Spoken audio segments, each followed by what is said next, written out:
नमस्कार, मैं Nishant Sharma, assistant professor Motilal Nehru college evening, सह संबंध विषय के भाग 2 में आपका बहुत बहुत स्वागत करता हूं। भाग 1 में हमने सीखा कि सह संबंध का क्या अर्थ होता है, सह संबंध कितने प्रकार का होता है, इसे ज्ञात करने की क्या प्रविधियां होती हैं एवं उनमें से एक प्रविधि प्रकीर्ण विधि एवं दूसरी प्रविधि कार्ल पियर्सन सहसंबंध गुणांक के बारे में हमने भाग ए में चर्चा की।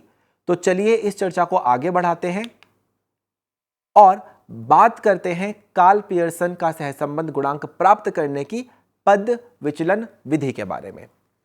पद विचलन विधि का प्रयोग आप मुख्यतः तब करते हैं जब चर x अथवा चर y अथवा दोनों ही चरों के लिए आपको बहुत बड़ी वैल्यूज अथवा मूल्य प्रश्न में दे रखे हों।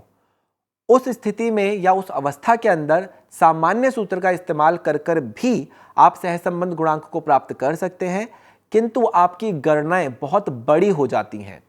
उन गणनाओं को थोड़ा आसान, सरल एवं छोटा करने के लिए यदि आप चाहें तो आप कार्ल पियर्सन का सहसंबंध गुणांक पद विचलन विधि द्वारा भी प्राप्त कर सकते हैं।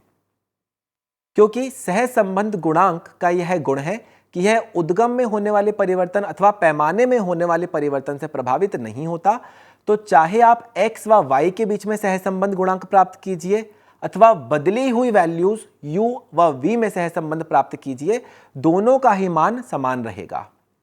आपका सूत्र वही रहेगा जो आपने भाग 1 के अंत में सीखा था, किंतु वहां वैल्यूज u व v की जगह x व y लिखी हुई थी।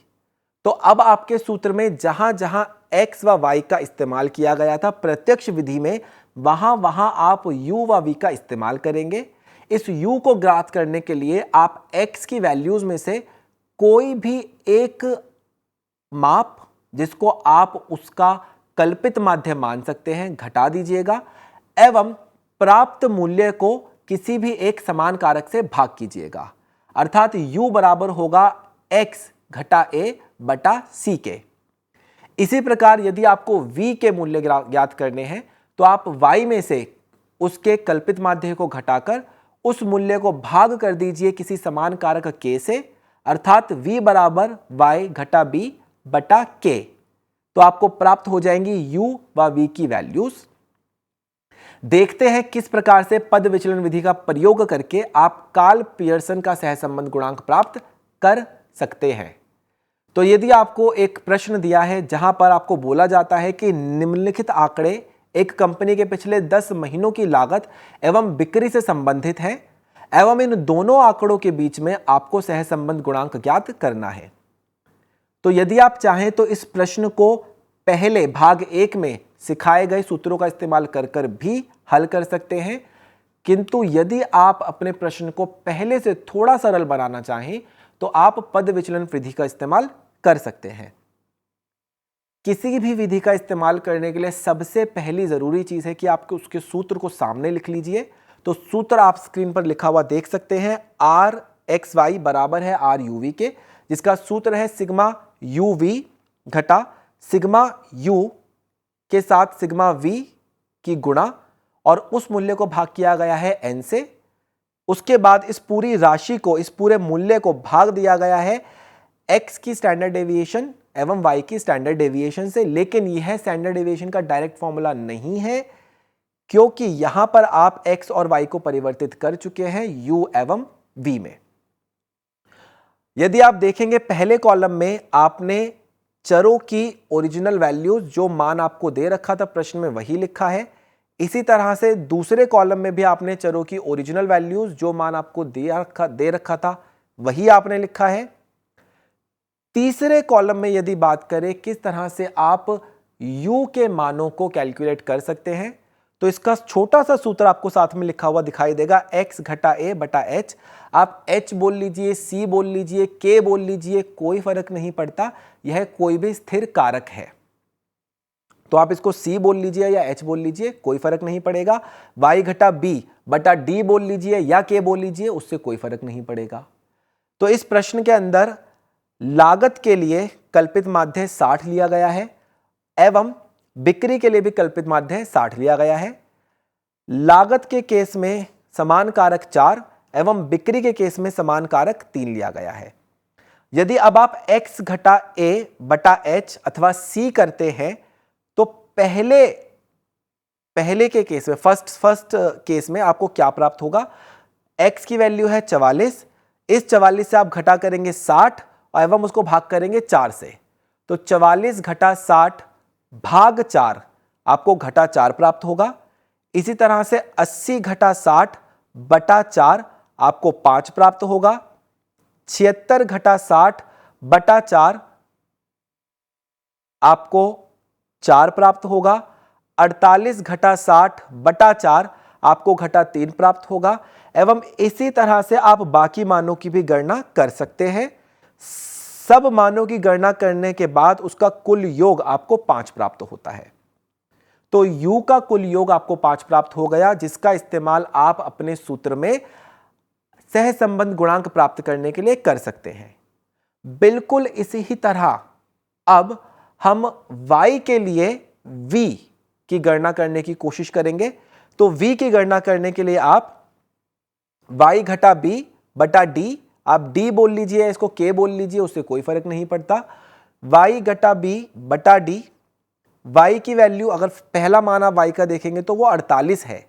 यदि आप 48 से उसका कल्पित माध्य 60 घटा कर देते हैं और प्राप्त राशि को 3 से भाग करते हैं, क्योंकि यहां पर d अथवा k की वैल्यू 3 है, 3 से भाग करते हैं तो पहला मान आपको घटा 4 प्राप्त होगा, दूसरा मान आपको 5 प्राप्त होगा, तीसरा मान आपको घटा 2 प्राप्त होगा। एवं इसी तरह सारे मान ज्ञात करने के बाद जब आप इस v का कुल योग निकालेंगे तो वह आपको 5 प्राप्त होगा, जिसका इस्तेमाल आप सूत्र में कर सकते हैं। इसी के साथ सूत्र में आपको u व v दोनों का गुणा का योग भी इस्तेमाल करना है। इसीलिए u एवं v की प्राप्त वैल्यूज को आप गुणा करेंगे। जब आप घटा 4 को घटा 4 से गुणा करेंगे तो आपको 16 प्राप्त होगा। जब आप 5 को 5 से गुणा करेंगे तो आपको 25 प्राप्त होगा। जब आप 4 को घटा 2 से गुणा करेंगे तो आपको घटा 8 प्राप्त होगा। एवं इसी तरह से आप u v के सारे मान ज्ञात कर सकते हैं एवं उनका कुल योग आपको 53 प्राप्त होगा। उसके बाद आप u का वर्ग एवं y का वर्ग निकाल सकते हैं। u का वर्ग निकालने के लिए u के मानों का वर्ग कर दीजिए। घटा 4 का वर्ग 16, 5 का वर्ग 25, 4 का वर्ग 16, घटा 3 का वर्ग 9 एवं इसी तरह आप u के सभी वर्गों को प्राप्त करके उसका योग 85 प्राप्त कर लेते हैं। बिल्कुल इसी तरह से आप v का वर्ग अर्थात घटा 4 का वर्ग 16, 5 का वर्ग 25, घटा 2 का वर्ग 4, 0 का वर्ग 0 एवं बाकी मदों के लिए भी v का वर्ग प्राप्त करके उसका कुल योग 85 प्राप्त कर लेते हैं। सारे प्राप्त मानों को जब आप अपने सूत्र में लगाते हैं तो 53 घटा 5 गुना 5 बटा 10 के भाग में 85 घटा 5 का वर्ग बटा 10 गुना 85 घटा 5 का वर्ग 10 का वर्गमूल आपको प्राप्त होता है। इस समीकरण को हल करने पर अंतिम उत्तर आपको 50.5 भाग 82.5 प्राप्त होता है, जिसको भाग कर देने पर आपको सहसंबंध गुणांक 0.61 प्राप्त होता है। क्योंकि इसके आगे कोई घटा का चिन्ह नहीं है, अर्थात यह बात तो बिल्कुल साफ है कि सहसंबंध गुणांक धनात्मक है, किंतु क्या यह उच्च कोटि का धनात्मक है अथवा ऋण या निम्न कोटि का धनात्मक है, यह फैसला आपको करना होगा। तो इस स्थिति के अंदर क्योंकि मान 0.5 से अधिक है, इसीलिए इसको आप उच्च कोटि धनात्मक सहसंबंध कह सकते हैं। तो ये सारी बात हुई आपके कार्ल पियर्सन सहसंबंध गुणांक के बारे में। सहसंबंध गुणांक ज्ञात करने की एक और विधि है जिसको हम कहते हैं स्पीयरमैन का कोटि सहसंबंध। स्पीयरमैन कोटि सहसंबंध का विकास ब्रिटिश मनोवैज्ञानिक सीई स्पीयरमैन द्वारा किया गया था एवं इसका उपयोग किन परिस्थितियों में किया जाता है वह स्क्रीन पर दर्शाई गई है। सबसे पहले यदि आप सौंदर्य, निष्पक्षता, ईमानदारी जैसी विशेषताओं का अध्ययन कर रहे हैं, जहां पर आप दो अलग अलग चरों के लिए सौंदर्य में सहसंबंध, निष्पक्षता में सहसंबंध एवं ईमानदारी में सहसंबंध निकालना चाहते हैं, तो आप कार्ल पियर्सन के सहसंबंध का इस्तेमाल ना करके स्पीयरमैन के कोटि सहसंबंध का इस्तेमाल करते हैं। इसके अलावा यदि सहसंबंध का अध्ययन करने पर आपको पता चलता है कि दिशा तो स्पष्ट है लेकिन सहसंबंध गैर रेखीय है, उस स्थिति में आप कार्ल पियर्सन का सहसंबंध गुणांक इस्तेमाल नहीं कर सकते हैं। इसीलिए आपको स्पीयरमैन का कोटि सहसंबंध गुणांक इस्तेमाल करना होगा। एवं अंत में ऐसी मदें जहां कोई संख्यात्मक माप नहीं है, उदाहरण के लिए वापस से बात करते हैं निष्पक्षता एवं ईमानदारी की या सौंदर्य की बात करते हैं। यदि आपको 10 अलग अलग लोगों को सौंदर्य के आधार पर नंबर देने हैं तो नंबर देना बहुत मुश्किल काम है, किंतु आप यह अवश्य बता सकते हैं कि एक व्यक्ति की तुलना में दूसरा व्यक्ति अधिक सुंदर है अथवा कम सुंदर है। तो जहां आप सबसे अच्छा अथवा सबसे खराब या सबसे पसंदीदा और सबसे कम पसंदीदा की पहचान कर सकते हैं एवं उनको एक क्रम दे सकते हैं, वहां आप स्पीयरमैन का कोटि सहसंबंध इस्तेमाल करेंगे। तो देखते हैं किस तरह से आप विभिन्न स्थितियों में स्पीयरमैन का कोटि सहसंबंध परिकलित कर सकते हैं।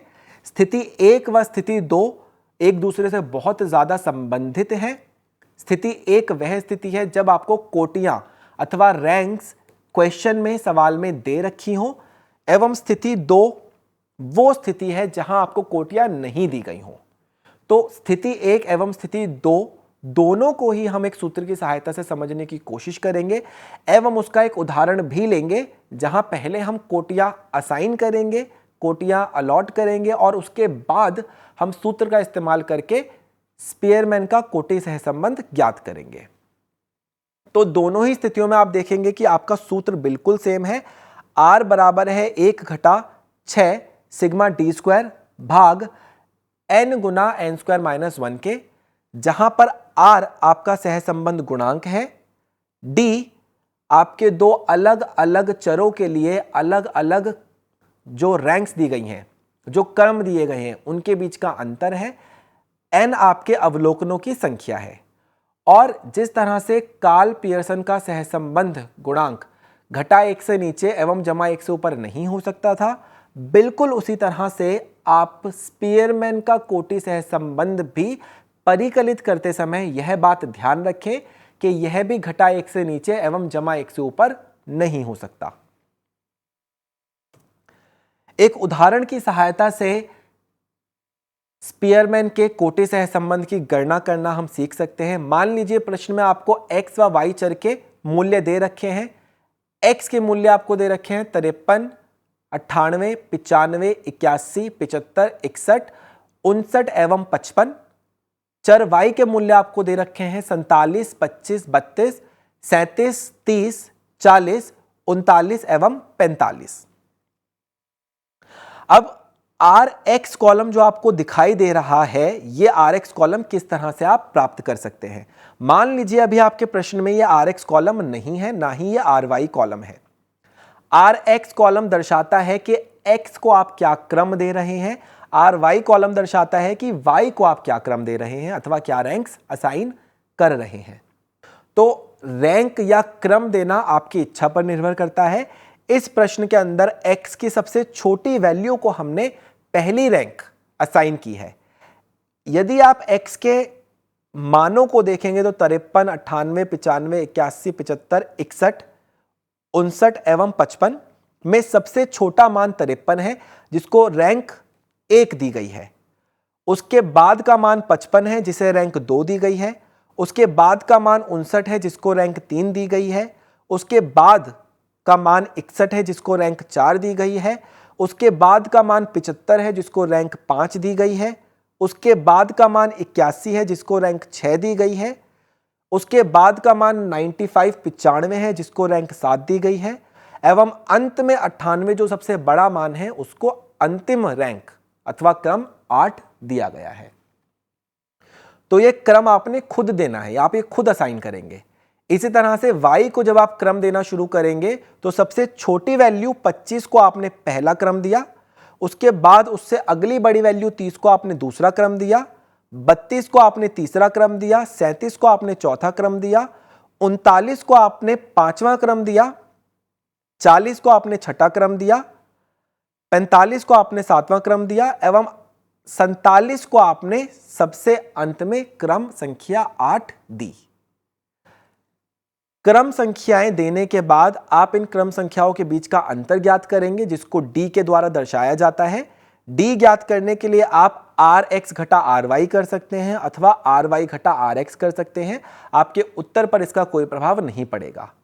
तो यदि आप ry घटा rx करते हैं, 8 घटा 1 आपको 7 प्राप्त होता है, 1 घटा 8 आपको घटा का 7 प्राप्त होता है, 3 घटा 7 आपको घटा का 4, 4 घटा 6 घटा का 2, 2 घटा 5 घटा का 3, 6 घटा 4 जमा का 2, 5 घटा 3 2 एवं अंत में 7 घटा 2 आपको 5 प्राप्त होता है।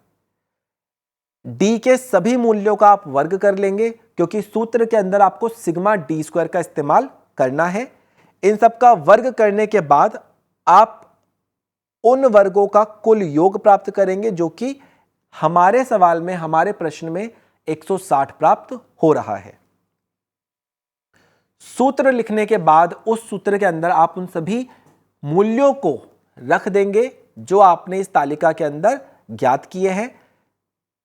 1 घटा 6 सिग्मा d स्क्वायर की जगह आप 160 का मान रख देंगे। n की जगह आप काउंट कर लीजिए, आप गिन लीजिए कि x और y के जोड़े कितने बने हैं। तो कुल जोड़े हैं आपके पास 1 2 3 4 5 6 7 एवं 8, यानी n आपके पास है 8। इस 8 को आप सूत्र में पुट करेंगे, रखेंगे तो यहां पर n की जगह आपने 8 रखा, n स्क्वायर यानी 8 का वर्ग 64 रखा एवं घटा 1।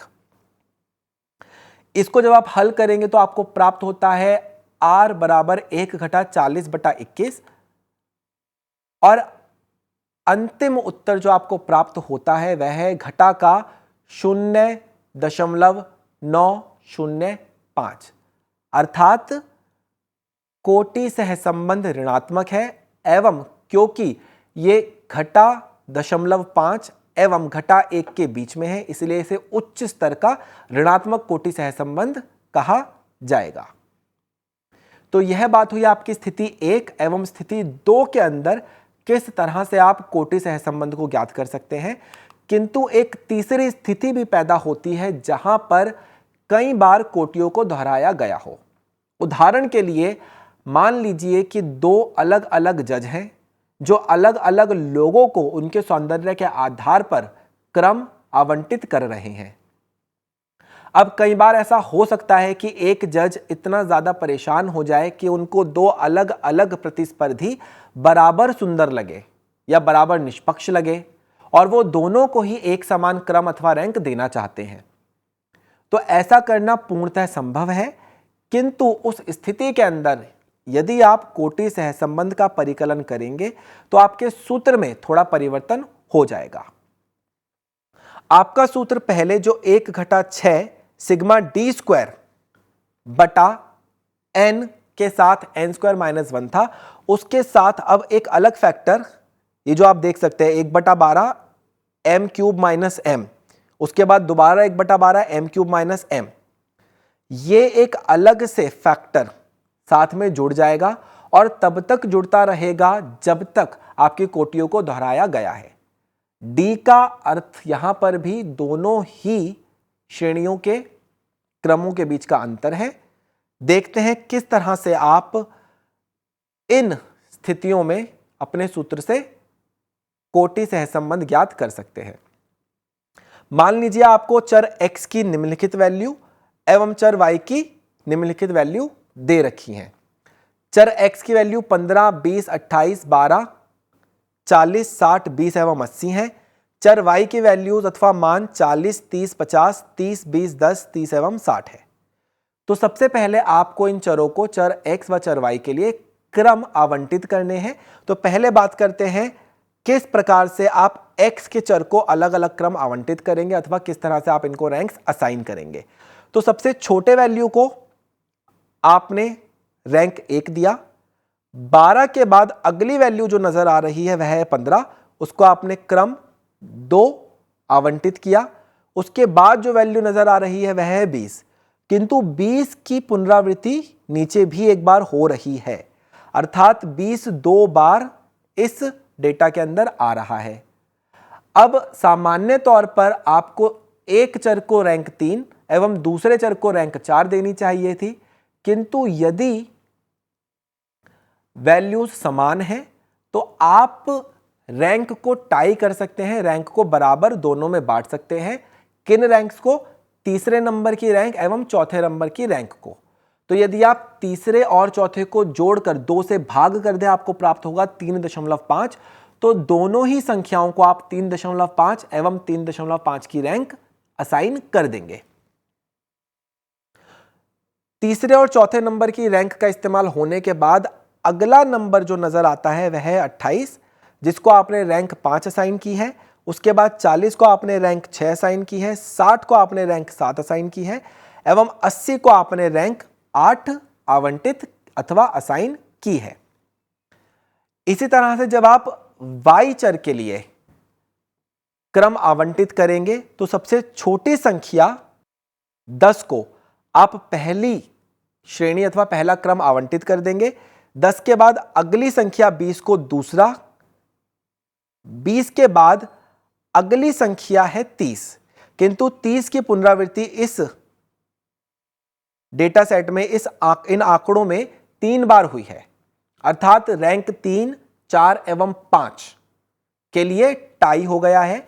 तो आप 3 + 4 + 5, क्योंकि 3 नंबरों को आप जोड़ रहे हैं, इसको आप 3 से भाग करेंगे। 3 + 4 + 5 को जब आप 3 से भाग करेंगे तो आपको प्राप्त होता है 4। तो आप जहां जहां 30 लिखा हुआ देखेंगे वहां पर आप रैंक नंबर 4 असाइन कर देंगे।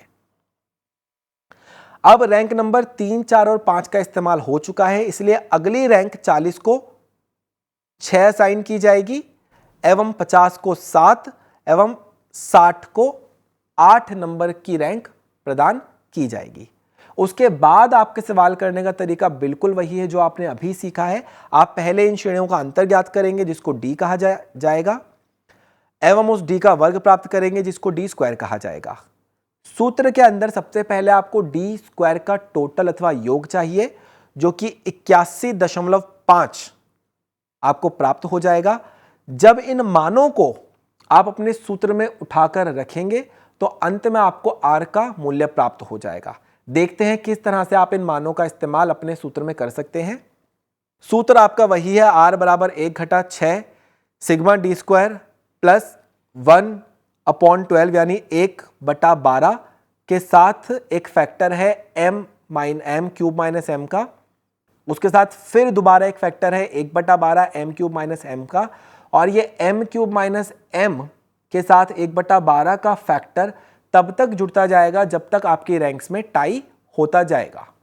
सूत्र में अगर नीचे की तरफ देखें तो सिग्मा d स्क्वायर की वैल्यू 81.5 रख दी गई है, साथ में जमा 1/12, m³ की जगह 8। ये कैसे आया? तो जब आप सूत्र का इस्तेमाल करते हुए r की गणना करने की कोशिश करेंगे तो आप सूत्र के अंदर वह मान रख देंगे जो आपने तालिका के अंदर ज्ञात किए हैं। जैसे सिग्मा d स्क्वायर का मान आपने ज्ञात किया है 81.5, तो आप देख सकते हैं कि इसको सूत्र में सिग्मा d स्क्वायर की जगह 81.5 रख दिया गया है। जमा में 1/12 है, 1/12 जिस तरह से सूत्र में लिखा गया है उसी तरह से नीचे भी लिखा गया है। सूत्र में जहां आपको m³ - m दिखाई दे रहा था वहां नीचे अब वह 8/2 हो गया है। यह 8/2 कैसे हो गया? क्योंकि जब आपके रैंक में बराबरी हो, जब एक जैसी रैंक बार बार आपके श्रेणी के अंदर आपको देखने को मिले, तो जितनी बार ये रैंक्स रिपीट हो रही हैं, दोहराई जा रही हैं, उस दोहराए का नंबर जो है, जितनी बार वो दोहराया जा रहा है वो होता है आपका m। x श्रेणी के लिए आप देख सकते हैं कि 2 रैंकों की पुनरावृत्ति हुई थी, इसलिए m हो गया आपका 2। 2 का क्यूब अगर आप करते हैं तो वह 8 होता है और उसमें से घटा m किया अर्थात 2 किया तो 8 घटा 2 आपको प्राप्त हो जाता है।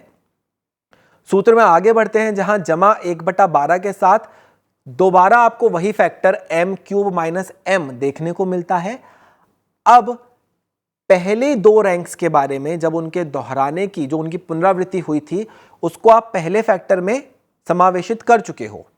तो अब देखते हैं कि इन 2 रैंक्स के अलावा भी किसी रैंक में बराबरी हुई थी और जवाब है बिल्कुल हुई थी। अगर आप y चर के लिए देखेंगे तो 3 रैंकों में बराबरी हुई थी अर्थात m का मूल्य दूसरे फैक्टर के लिए 3 हो जाता है।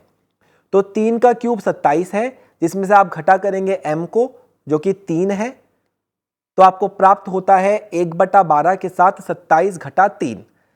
जब आप इस समीकरण को हल करते हैं तो आपको प्राप्त होता है 81.5 जमा 0.5 जमा 2 जिसके भाग में 8 गुना 63 आपको प्राप्त होता है। जब आप इस समीकरण को हल करेंगे तो r का अंतिम उत्तर आपको 0 प्राप्त होगा अर्थात x चर एवं y चर के बीच में कोई भी सहसंबंध नहीं है अथवा 0 सहसंबंध है। इस वीडियो लेक्चर में हमने भाग 1 एवं भाग 2 में जितनी भी चीजें सीखी उनके आधार पर यह 2 प्रश्न आप स्वयं अभ्यास कर सकते हैं। भाग 1 एवं भाग 2 में हमारे साथ बने रहने के लिए आपका बहुत बहुत धन्यवाद।